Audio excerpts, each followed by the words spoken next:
Good morning, good morning, good morning. Happy Mother's Day. Yes, to all the mommies, all the step mommies, all the foster mommies, all the adoptive mommies, just mommies in general. To the aunties who took on the role of mommies, to the sweet ladies that decided that I want to be a mommy. Thank you.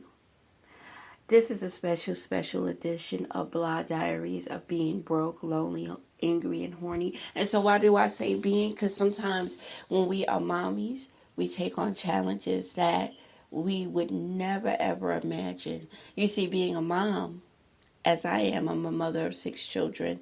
You never know the lessons that you're going to learn, right? And in that process of learning the lessons, you are dealing with being broke, right? Because them sneakers cost, and them groceries cost, and housing costs. Sometimes you take the choice and make the sacrifices of being lonely. Sometimes the things that our children do, makes you angry. And sometimes we sacrifice what we really want. Like, yeah, I'm gonna say it, having sex is we be horny. And so, guys, this is a special edition. This is a special edition for a couple of reasons. I wanted to celebrate our mothers and those who have taken on the role of mothers. See, a lot of times people think that motherhood is just because you birthed this child out of your body. Sometimes people take on the responsibility without having labor pains, but dealt with labor pains. Sometimes people do things and become a parent out of the labor of love. So we got to celebrate that motherhood is just not because you carried a child for 9 months, right? Motherhood is really a labor of love. It's a labor of sacrifice. It's a labor of pain. Because our children, even though we love them to death, sometimes they can cause us pain. Sometimes they can cause us to wonder, I'm going to just say it, why did I do this? But then you realize that it's all worth it. There's not a day that goes by that I'm not very grateful for being chosen in a world or in a role that is so difficult. Parenting comes with no manual. It is the sesame seed of life, right? And I say sesame seed because it sticks to you. As soon as you get that title, whether you're a good mom, whether you made some mistakes in parenting, maybe, people say you're a bad mom, whatever the case may be, that role of mother sticks to you. So we have to sometimes understand that as a mother, we are going to make mistakes because of the fact that it doesn't come with a manual. It doesn't come with written rules and regulations on how to do it right. It's just something that you have been chosen to do, whether it's by God, whether it's by a friend, whether it's by a family. You have been chosen this position as a parent. And so a lot of times I found myself sitting down realizing that why was I chosen to be a mother? Right? Because I did not think I was equipped to be a mom. I say that because I was this girl who did not grow up in a traditional household. I grew up in 4 different religions. I mean, seriously, I lived in a household where my uncle was a Muslim, my aunt was a Christian. No, my aunt was a Jehovah's Witness. My mother was a Christian. My Uncle Hack was a Baptist. I mean, so I was confused all the way around. Seriously. So even so, for the religious aspect of it, I had no sense of direction. I didn't know if I wanted to be a Muslim, a Jehovah's Witness, a Christian, or, because I was around that type of a household. I was around a household where there was alcoholism and various things going on, but I was around a lot of love. At the end of the day, my Aunt Cookie, my Aunt Linda, when she came by to visit, I was around a lot of love and a lot of life lessons that a lot of us as mothers, I use it now for my children. And one of the lessons that my Aunt Cookie taught me was your stories mean something. Your children won't listen. It will seem like they won't listen to it, but they will understand it and they will adapt to it. They will eventually, years and years later, tell your story. So you tell your children the stories of your life. You keep your history. So when I had to think about what was my legacy, the legacies that my Aunt Cookie left was storytelling. She verbally told stories of her past and of her life every day that we woke up. And it stuck to my soul. It stuck to my spirit. My Aunt Cookie taught me that love is not what you buy your parents, but how you treat your parents. Love isn't what your children buy you, but how they treat you. And yes, those gifts will be for forever and a day appreciated, but nothing will be more appreciated is that your children are calling you up saying, "I love you." When your daughters and sons are coming by Monday, Wednesdays, and Fridays, just to sit and have that conversation and a cup of tea with you. See, those moments are golden. And it doesn't matter how that person obtained being a parent. So when my Aunt Cookie became a parent, she didn't birth the child, but we were her children. She raised my cousin Angie as her daughter. She did things to take care of her and make sure that she was well. And she took care of her every day. Then we came into her lives years later, and she raised us as well. It taught me at that moment that parenting did not have this thing of labor. When you actually physically carry a child for 9 months and you push that child out of you, but the fact that you made the choice to love a child that is not yours. See, that's parenting, and that's being a mother, because she took us on every day. Every day. No matter what went on in our lives, no matter what went on in our mother's our lives, she raised us. Now, with my mother, she taught me resilience in a way that people would not understand. The first thing that my mother taught me, and I can remember, is learning how to read. My mother was like, "Don't sign nothing that you ain't read. Shut up, girl. Go and read a book." Y'all know I talk a lot, and I talked a lot even as a kid. And even though I was shy, when I was around my family members or when I was nervous, I would talk a lot. But my mother, the key thing that I've always saw my mother doing was reading. She always had a magazine or a book in her hand. She always had something that she loved to read. So I inherited that gene of loving books and loving reading a story and then eventually becoming an author.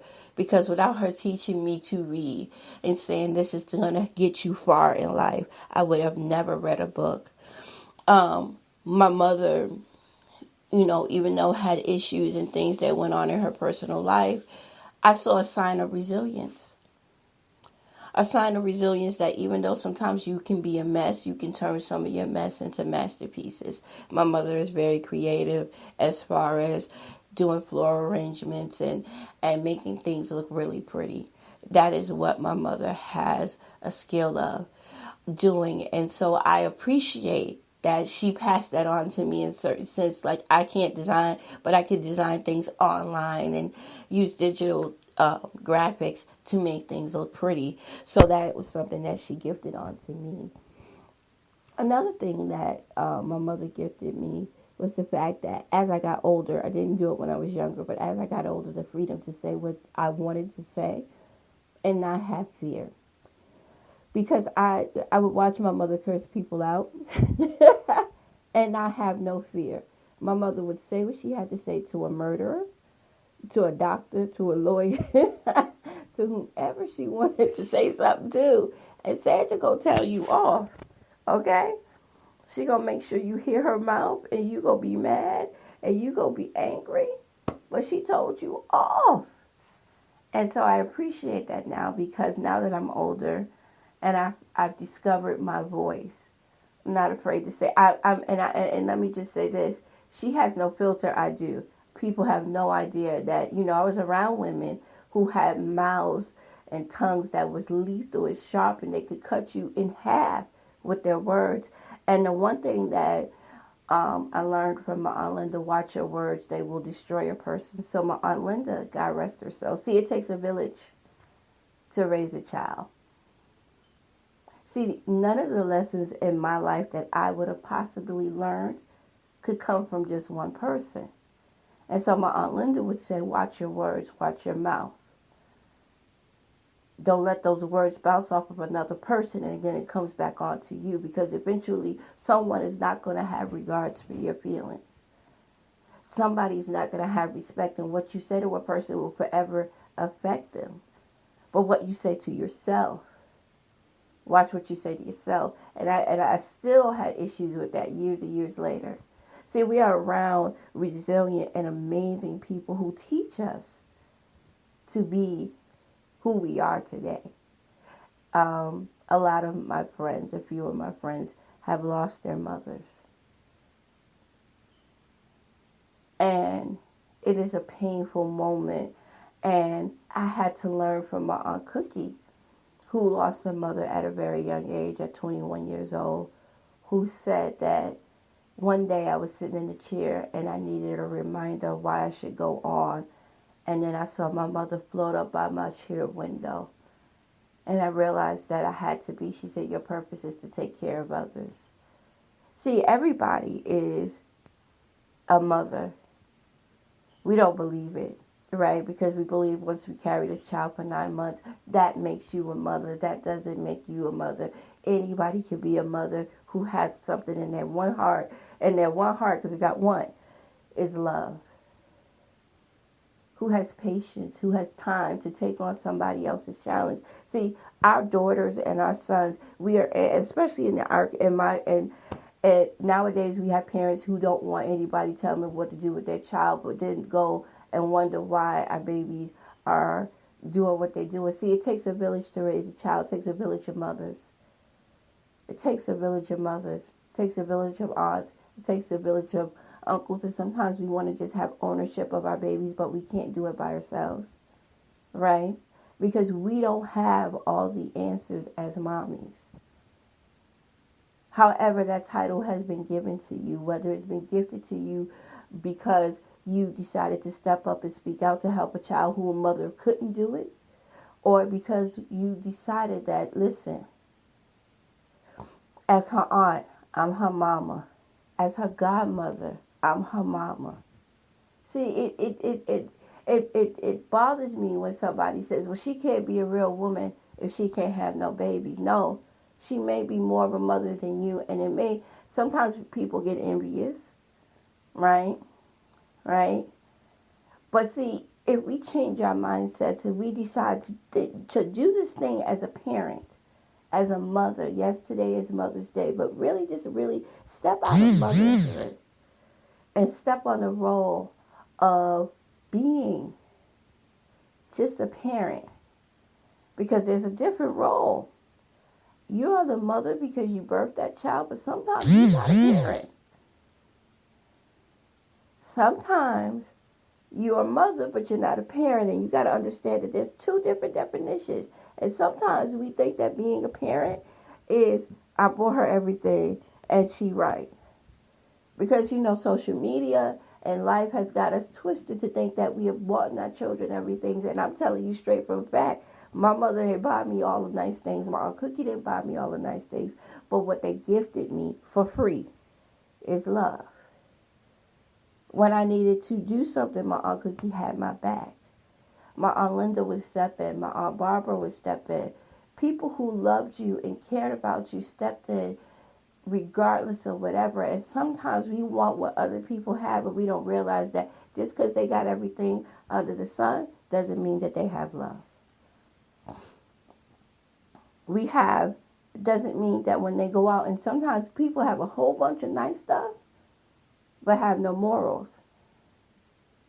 Sometimes parents give all of that, mothers and parents give what they have, and our children are lacking. Even though they got all the nice shoes, nice hair, nice clothes, nice nails, they are lacking. So we got to get out of that. We got to get out of that and realize that sometimes we got to teach some life lessons. And I work with my daughters every day, Lord knows, and my sons to really understand. I took my grandson shopping for his mother, and he held the door open for ladies. That's what I taught him. I taught him that from the very beginning. You hold the door open for your nana, you hold the door open for other ladies, because our lessons, our stories are going to make our babies grow. Whether they're little babies or big babies, our lessons are going to make them grow. Our lessons are going to challenge them to be the very best that they can be. That's a choice. That's a choice. So, guys, on this day of Mother's Day, I want you to realize how important it is that we celebrate on our babies, on our moms, whether they're here or not. And I know a lot of my friends have, like I said, have lost their mother, but I think that our parents are still mothering to us. If we think about all of the lessons that and it's painful, so let me not take that away. But if life lessons, things that you do, if you clean the house a certain way that your mother cleaned the house, that's her living inside your spirit. If your mother is reminding you of how beautiful you are when you doubting yourself, and that little voice comes in your head and says, baby, you can do it. I didn't raise a quitter. When you're feeling alone in this world and it feels like everything is taken away from you, and you feel the arms enveloping around you, and you feel that certain sensation of warmth and comfort, that's your mom in spirit taking care of you. And as much as I love my birth mother, my Aunt Cookie really did take on the role of being my mother.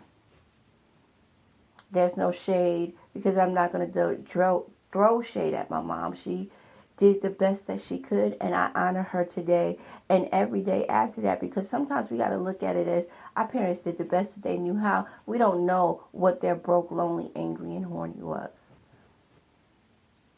I know the struggles that my mother went through.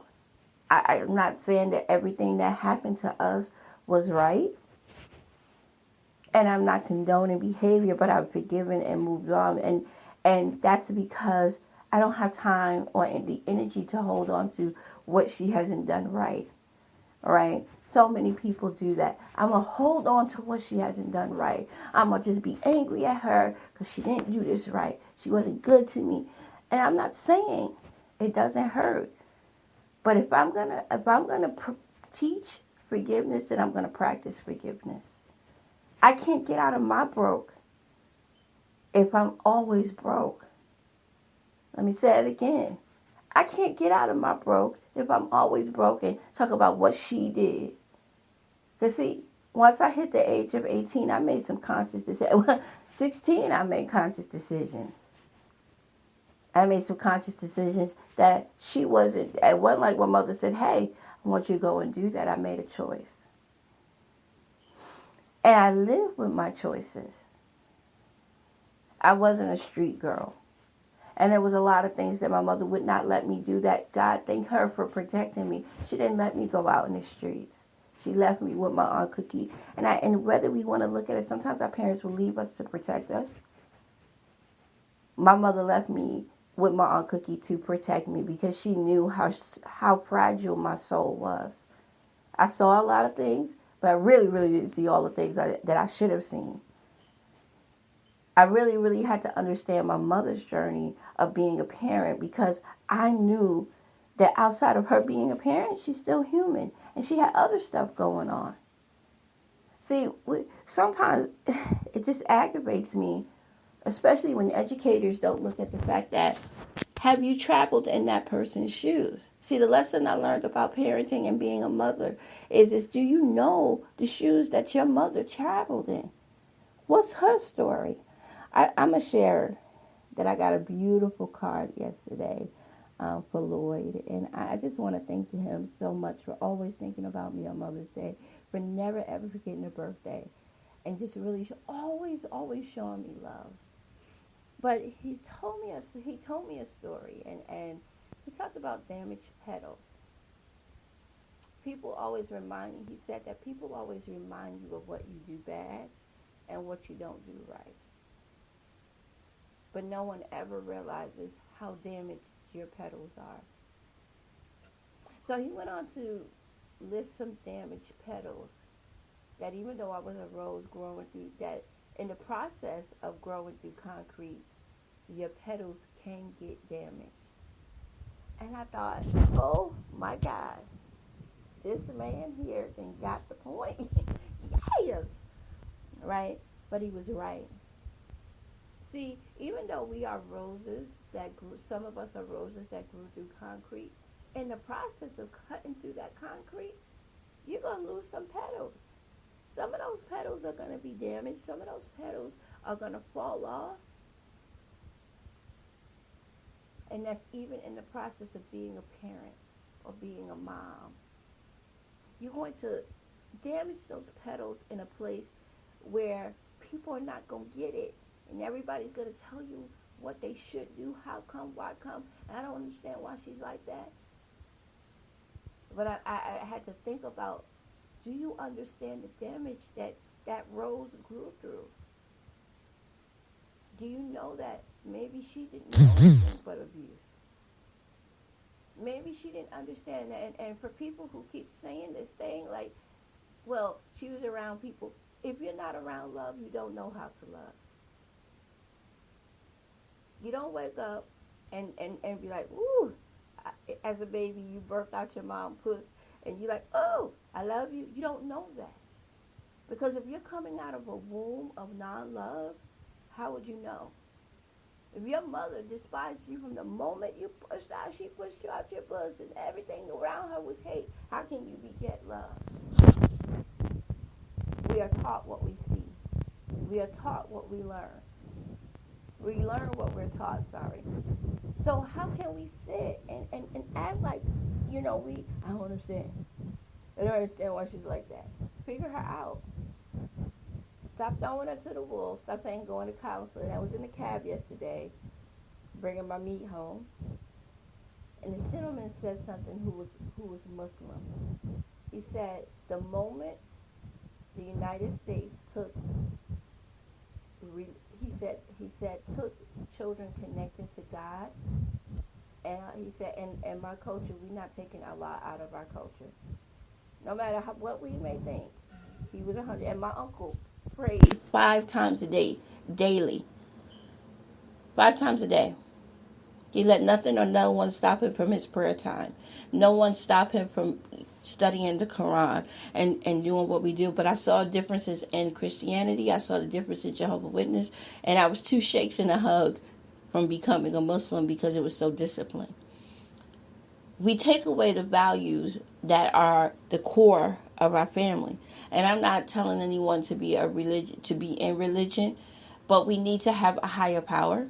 So whether it's Allah, whether it's Buddha, whatever it is you believe, Christianity, Jesus, whomever you believe in, it is your responsibility as a parent to ensure that you teach those lessons. But sometimes those lessons are not learned. My mother never made me or my brother choose a religion. She said, that is your choice. That is not my choice. You have to connect to God in a way that you are comfortable in. And I always respected and loved her for that because she never imposed how we would love God. She never got into that relationship. And so she said that relationship is personal. And that was the lesson that I learned, so valuable from my mother, that however you connect to God, connect to Him, but I can't choose your path of connection. Somebody would say, raise up your child the way you want them to be raised, so they would have to be in Christianity, but in every religion, the Bible is introduced.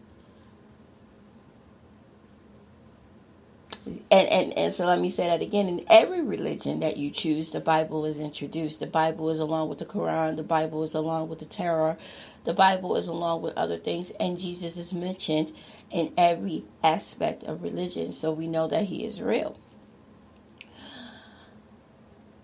But we forget to practice the morals. We give excuses and say that we can't teach the 10 common cores of what is important to connecting to not religion, but God and Jesus and whatever the case may be as mothers. Here's the thing. Parenting comes without a handbook. It comes without tools. It comes without any kind of resources but breast milk. We are acting on instinct. And me being a mother, it was on instinct, and it came with a lot of mistakes, and it came with a lot of fears. And if we don't repair, we can't be the parents that we desire to be, not what society desires to be, but what we desire to be. If we don't take care of our broke, lonely, angry, and our horny. If we're not true to thyself, to say that I'm broken. I'm broken in tiny pieces, and I love my babies, but I can't do it because right now there's some things from my past that I have not dealt with. There's some things in my present that I haven't dealt with. And if I don't take care of those issues, I still got to be little so parent. But in the process of being a parent, I can't. So that's why it's important that mommies take care of themselves first. When I had Reuben and I had someone come over to the house. And every day she would take the baby. She was teaching me how to take care of myself. I didn't adapt to it till years and years later. But in the process of breastfeeding Reuben and doing the things, she would sit down on the table, cheese, crackers, and fruit. And she said, she'd take out a book. She said, 5 minutes before you breastfeed, I need you to eat. I need you to read, clear your mind, heart, and spirit. And I need you to take some deep breaths. Now be a mom. Anybody get that? She said, I need you to eat these cheese, crackers, and grapes. I need you to read for 5 minutes. And then take a couple of deep breaths. And then you can feed Reuben. You see, because she said there is a process of being a parent. That if you don't take care of your broke, you will feed your baby broke. Right? All those shattered pieces go into your baby. What we feed from the inside of us goes to your child. So if we're feeding that to our child, they're going to get it. And I can speak from true testament. I'm not a tough cookie like my girls are, but a lot of my anger spilled into my daughters. See what we hold inside, and I breastfed all my babies. And I know that everything that I want to say, my daughters say very clearly. They have not an issue of saying, especially of Alice. And in the time of having Alice, I was very emotional. I had just lost my Aunt Cookie.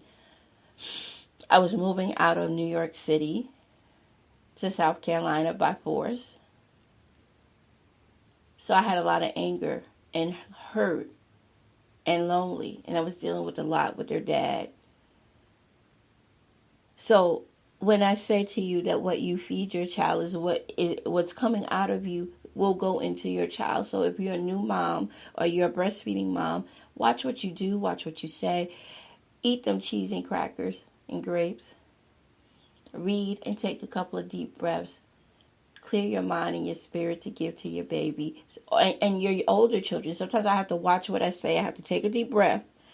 Because my children will do some things. I have to go, "Ooh, Lord, sweet chariot." And then come back out and say what I have to say. Because if I acted in every anger that was inside of me, it's going to spill into my babies. So you got to check yourself on that. Moms, today is your day. So do absolutely nothing 050. Unfortunately, I have some things to do. And I wanted to do this podcast. It was by choice. But today, think about yourselves. Regroup. Connect with people. Say, I love you. To yourself. Call your mom. Visit your mom, your aunts. And guys, godmothers, celebrate on them. Thank them for being a part of your life, no matter what impact they may have. And I know that somebody's going to say, well, they did something and they wasn't the very best parents, and thank them, because you wouldn't even be able to say they wasn't the very best parents if they made a decision to have an abortion. She gave you the biggest gift, and that's life. Regardless of however else things may have tumbled out in the process of their broke, lonely, angry, and horny, they gave you the gift of life. If nothing else, that is what you're thankful for. And be thankful for that. Be thankful for the fact that you'll learn from them the lessons from their mistakes and not make them. See, it's a big difference.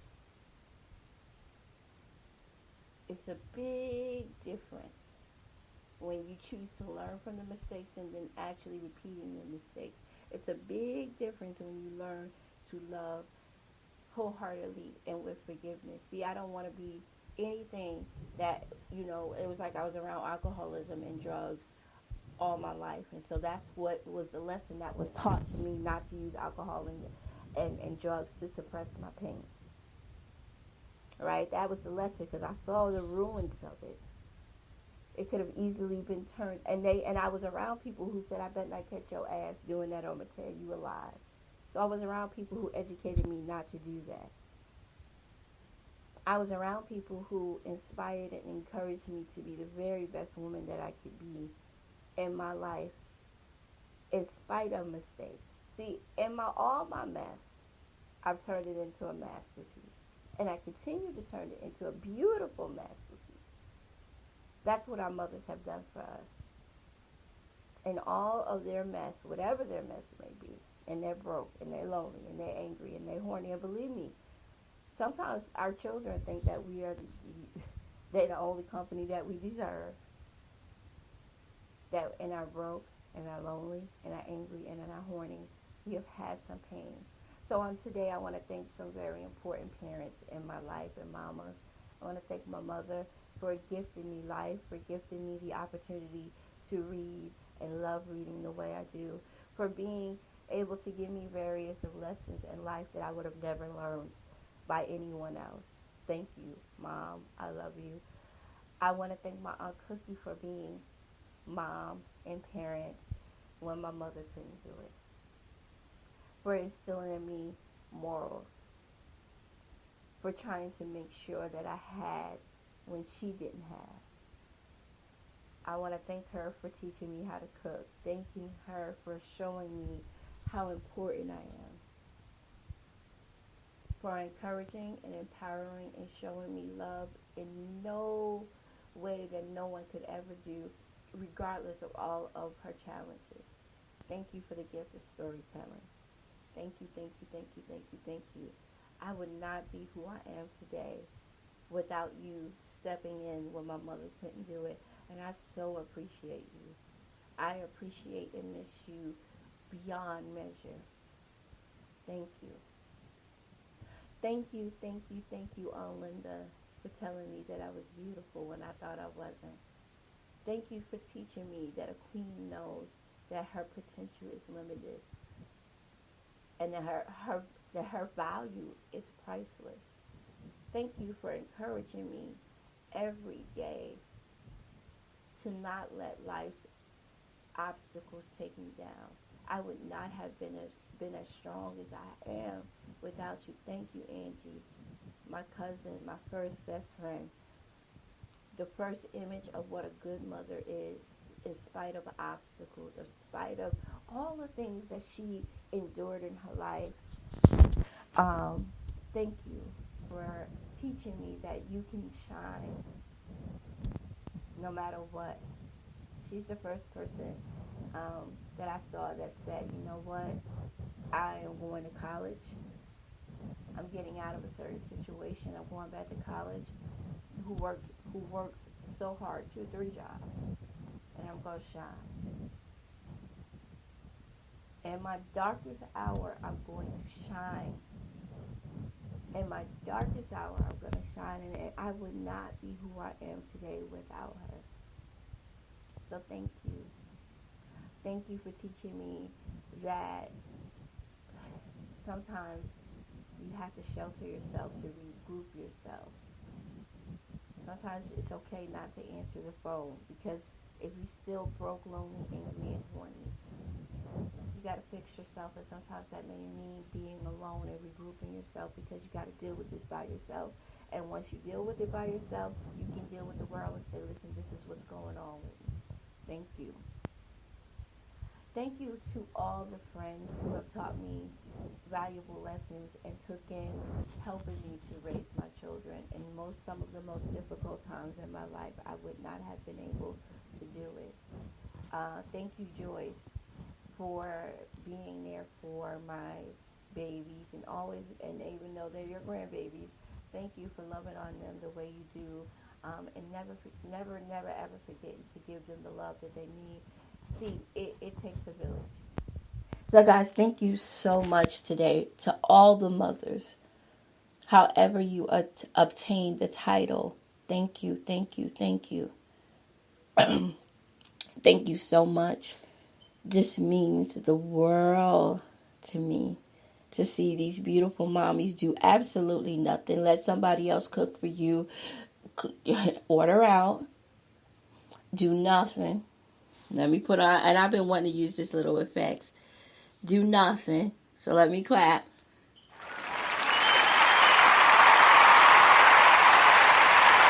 That's right. Do absolutely nothing. I put in that sound. That's right. It should be in there. Do nothing. Do absolutely nothing. So, guys, my name is Tamara Brown. Who am I? I am an author, blogger, website designer, publishing consultant, and a mommy, and the host of Blah Diaries. Broke, lonely, angry, and horny, turning your mess into a masterpiece, getting out of the things that are holding you back. Guys, have a wonderful, wonderful Mother's Day. I love you. Bye-bye.